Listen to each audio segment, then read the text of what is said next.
few days before you actually die, a prisoner is grabbed from wherever they are, taken to the area where they're going to be executed. These days that is usually a prison island to the south of Java.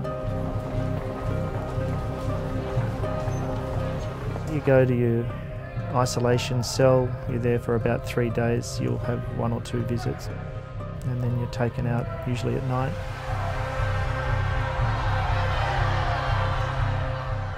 You're strapped to a cross of some kind, blindfolded if you want to be, some cloth pinned to your heart. 12 people line up, 3 of them have live rounds, and then you're just shot.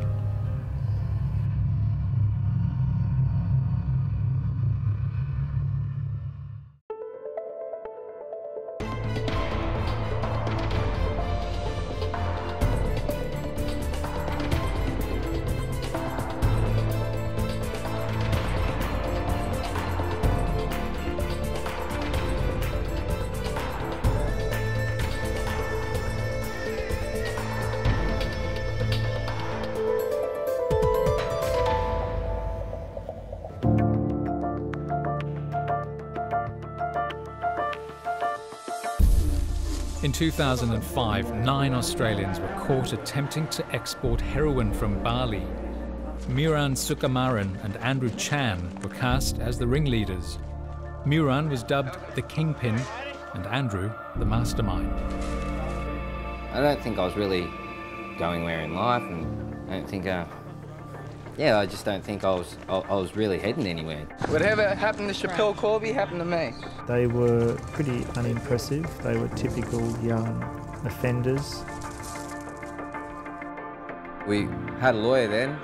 He said 10 years, maximum. I was just thinking, 10 years, could live with that. I thought to myself, I could live with it. It's pretty shocking, pretty confused. You don't think that you're going to get caught and a huge scandal like this is going to happen. We start with breaking news, and Bali 9 member Andrew Chan. Sukumaran has lost his bid for presidential clemency. Indonesia's Supreme Court rejected his final appeal. Sentenced to death by firing squad for his role in attempting to traffic heroin from Bali to Australia in 2005. All legal appeals against his death sentence have failed. He'll be put to death in the next round of executions. The clock is ticking and it's pretty close to midnight, and we're in a very bad situation. You don't get to hear people in the prison doing so well, and that is what kept us going all these days. Now at the end of the 10 years, they want to execute them. How do you take it? It's not fair.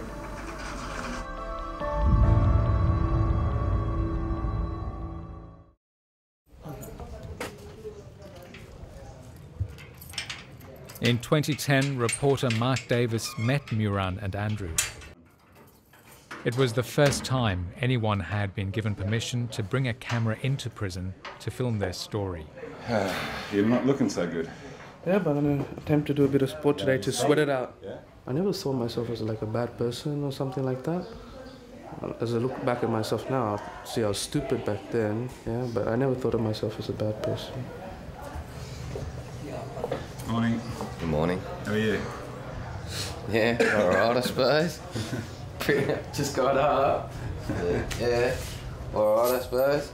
Hardly ever spent any time with my mum and dad, whatever really, or my brothers and my sisters. Yeah, we just didn't really get along. I was pretty much like the black sheep of the family, to be honest.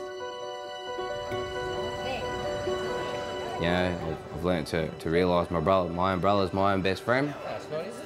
He'd always stick his nose in there, even though I turn around sometimes and go, it's none of your business. You know, I know that he only wanted to look out for me. I used to think he was a prick, but... But it's true, I mean, I did. I used to think he was... I envied him, but he knows that, because I told him. Oh, okay. And some people say, well, did you know? Well, personally, if I knew he was up to something like that, it'd probably be more satisfaction for me to probably strangle him myself to death than to go through this pain and agony with him right now. I abuse drugs myself. I was a drug user, so you know, I know what it feels like to be, you know, one of them junkies walking on the street, I guess.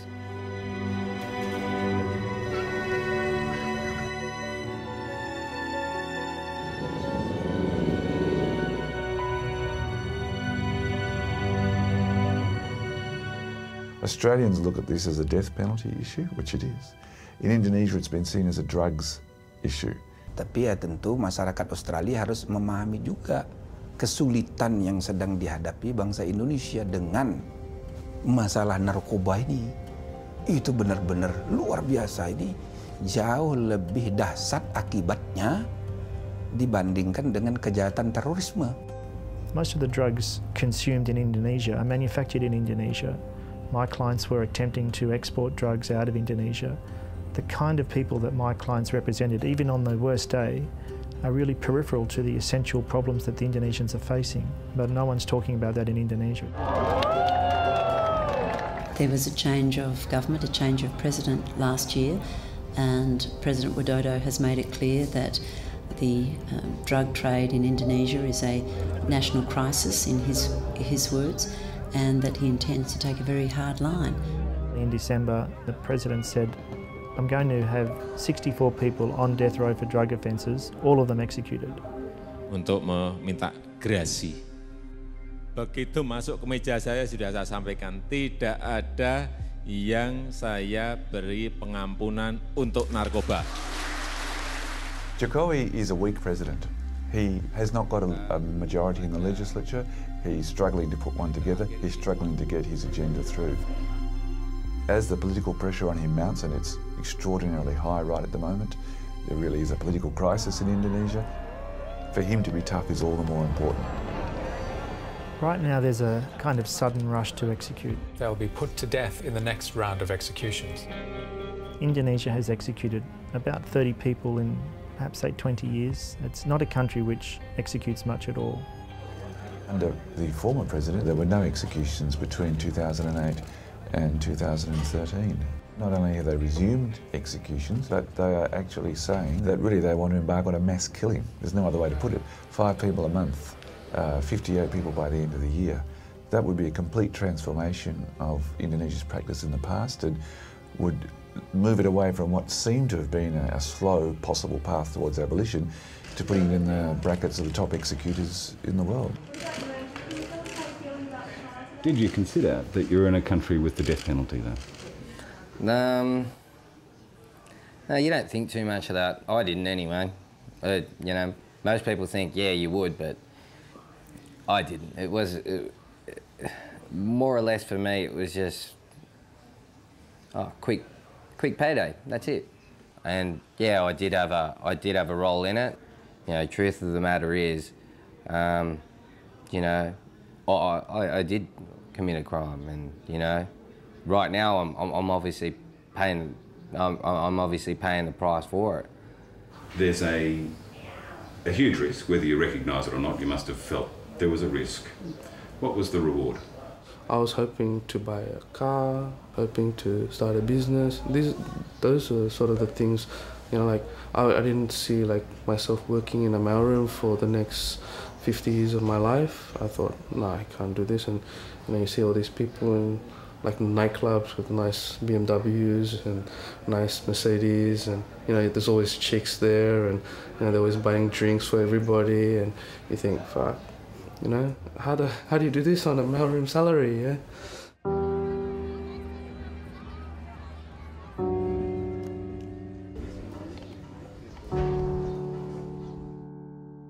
It could be worse.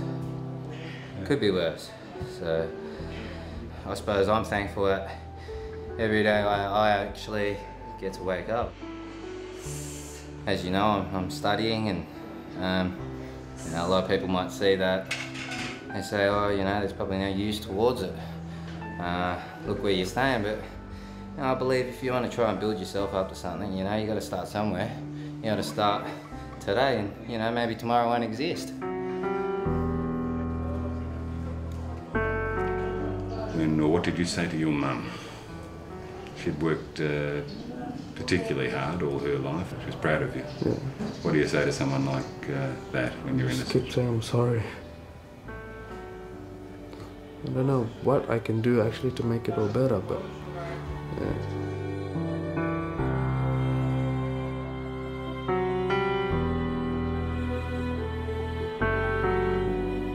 In the last 2 weeks, a number of Constitutional Court judges who sat on the death penalty case in 2007, examining the law concerning this issue, have said that our clients should not be executed because of the time that has passed, because of the rehabilitation, because of the justice of the case. Death sentence violates the Constitution. You know, the highest law in this country is Constitution. Karena kita harus membangun ya membawa pencerahan bagi dunia, bagi kemanusiaan.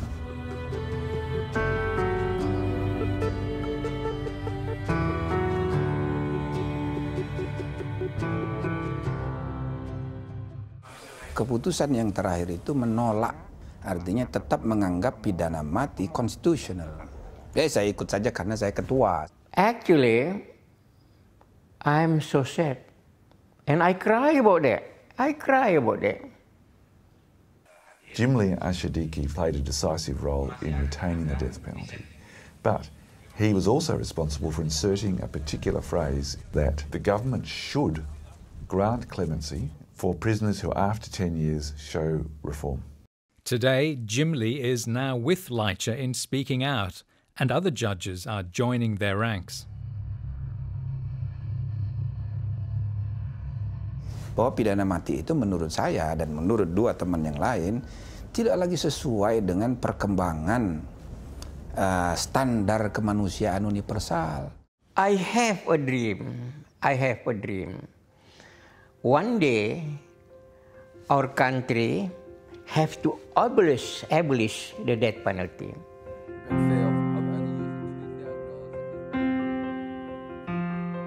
It's made me look at it as hey, maybe one day I won't be able to get up. One day I won't, one day I possibly won't have the chance to get up. So it's put me on a different angle to look at things differently, probably to cherish life a lot more than what I did. So where are we off to? Going down to the church service. It's hard to give a brief answer to how they've helped other prisoners.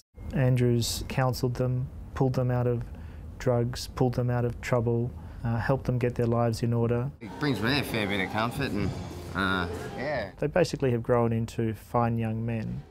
They live each day with a resolve to do something constructive and good with their time because they don't know how much time they've got. Makes me want to become a better person today and not tomorrow.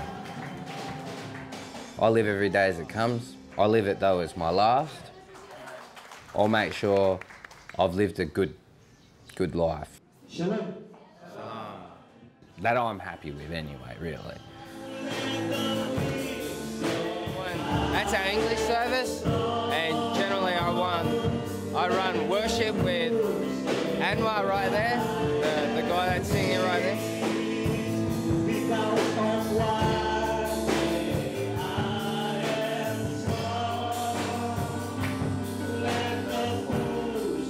One of the things that is kind of enjoyable, if slightly macabre, is that the boys have plenty of death row jokes. All prisoners have jokes about their predicament in prison. You want to see some of the designs? Myron at some point was being called a kingpin in the media, and so when he began making T-shirts, I think he invented a label. What's the brand? Kingpin or Kingpin Clothing. That's your name, Yeah, right? that's what they call me, Kingpin. That's what you were called in the media too, right?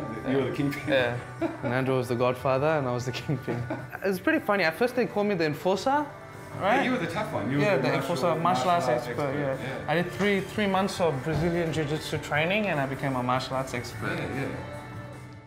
Here I am living with my parents still. Like, just how many godfathers do you know still live with their parents? You've got to have a sense of humour when you're stuck on maximum security death row year after year, waiting to be executed. You either sink or you swim.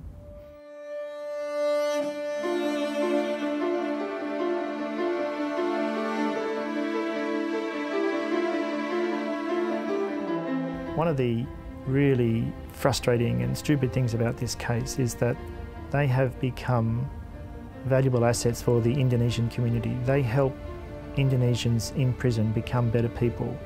The idea of killing two young men who do that day in and day out is just ridiculous. This painting, I actually wanted to call it the Brady Bunch. So kind of. Are you showing something to your family as well? Is that part of it? Yeah, trying to do stuff that they could be proud of. And are they proud of you? I hope so. So what else are you reading? You've got Dante and Milton. I've got Dante's two of the all-time greatest books. Yeah, I got a couple of books on chess strategy. The only problem is I don't know how to read those books on chess strategy. Yeah, I'm very fond of both of them. They've both become, lovely guides. There is a redemption of character there. They're healthy, they're strong, they're wise beyond their years. They're a pleasure to work for. I don't want you to get, too optimistic. And Grand final. Like a grand final? Like a grand final. After losing 3 death penalty appeals, Andrew and Miran lodged a judicial review to challenge their death penalty sentence in 2010. In the night when you go to sleep, the last thing in your mind before you fall asleep is, when is my son going to come home? And as soon as I wake up in the morning, that's what I have, that's what is in my mind. And it was hard for me to sort of go on day to day, like cooking and shopping and doing housework. It's really hard. I really sort of miss him, and I just want him back with the family. Just want to see the kids together.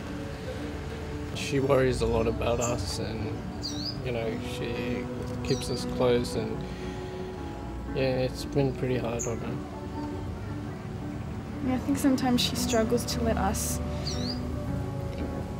do things on our own because she always wants to keep us close to her. So.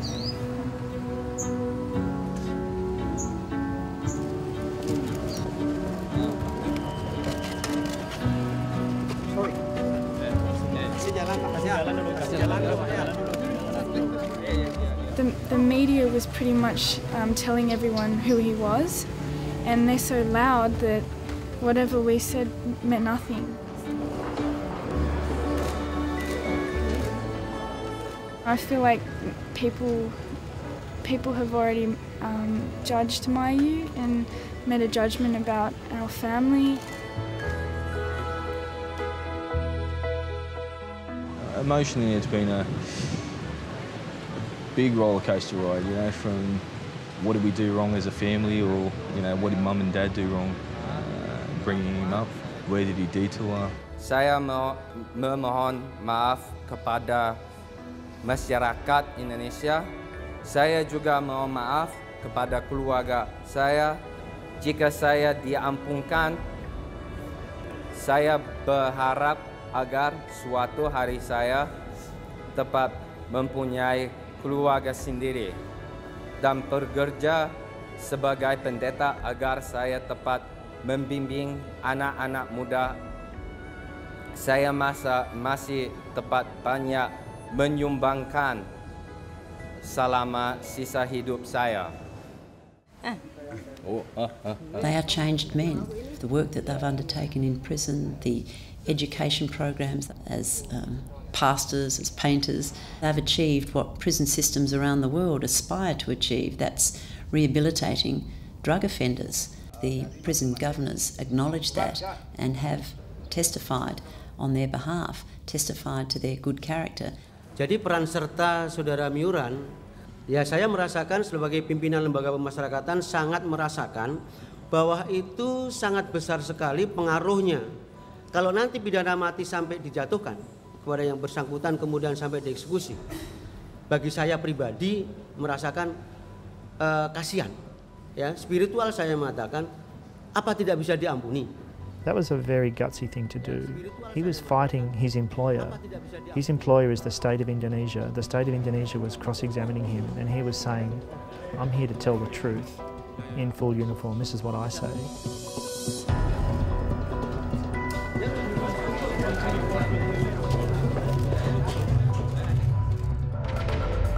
We have to optimistic that there's always a light at the end of the channel. Yeah.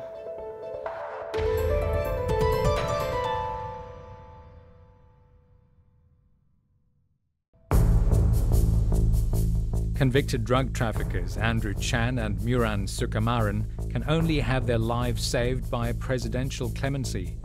President Joko Widodo has just ordered that no effort be spared to secure the release of more than 200 Indonesians on death row around the world, but will not be moved on the executions of Andrew and Miran. Tidak akan ada yang saya berikan gerasi.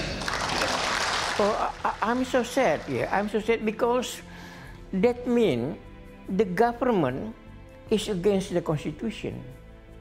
The president is not above the Constitution.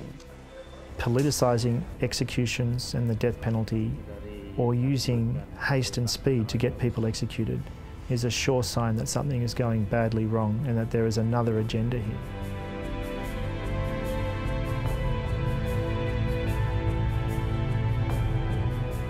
No country has more successfully or aggressively been able to save its own citizens from death row.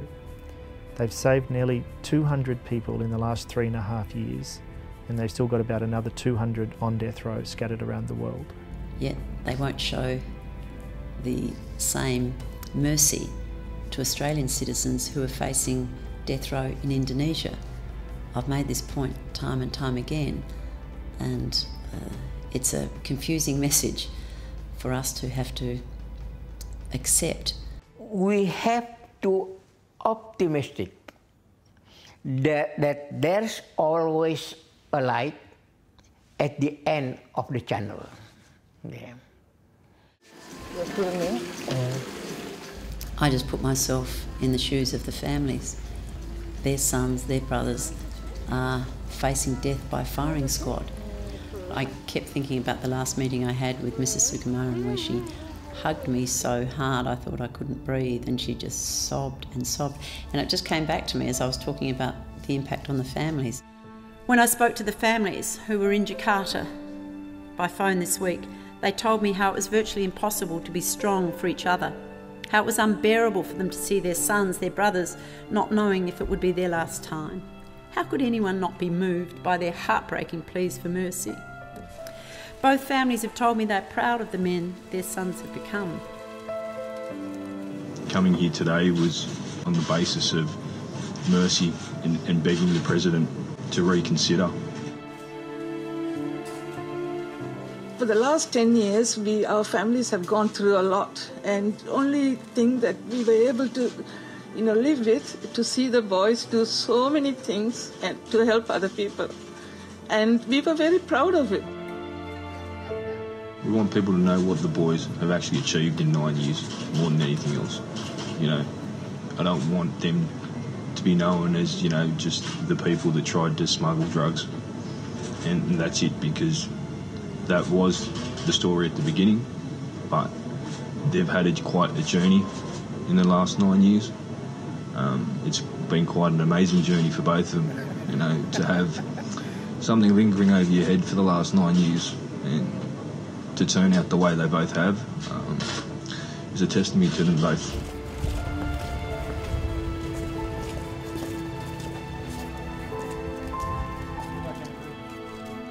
What hope do you have of your final chances? Yeah, I hope to get a life sentence. I hope not to be executed. What sort of life would it be for you?